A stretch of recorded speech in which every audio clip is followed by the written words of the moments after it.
रामापुरात बिबट्या केली कुत्र्याची शिकार।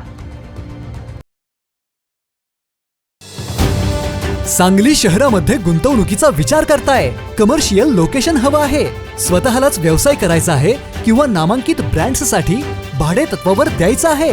मग डोळे झाकून एकच पर्याय, श्री राजलक्ष्मी मॉल। सांगली जिल्ह्यातील नामांकित, अनुभवी व सुप्रसिद्ध श्री राजलक्ष्मी ग्रुप यांचे श्री राजलक्ष्मी मॉल एकाच छताखाली branded showrooms, restaurant, gym, food court, multiplex theatre, club house, game zone. नुसता मॉलच नाही तर लवकरच सांगलीमधील multi branded entertainment centre. Shri Rajlakshmi mall मध्ये आपली गुंतवणूक करा आणि मिळवा प्रचंड परतावा आणि प्रचंड फायदा। श्री राजलक्ष्मी ग्रुप आता पुण्यामध्ये देखील अनेक गुंतवणुकींचे पर्याय उपलब्ध।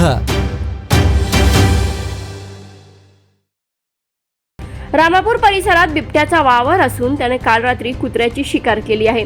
पोपट गवळी यांच्या घरासमोर रात्री बिबट्या आला होता। बिबट्याने पोपट गवळी यांच्या कुत्र्याची शिकार केली आहे। कुत्र्याची शिकार करतानाचा बिबट्याला सीसीटीव्हीने कैद केला आहे। रामापुरात परिसरात सध्या भीतीचं सावट आहे। वन विभागाने बिबट्याला जेरबंद करावे अशी मागणी लोकांच्यातून केली जात आहे।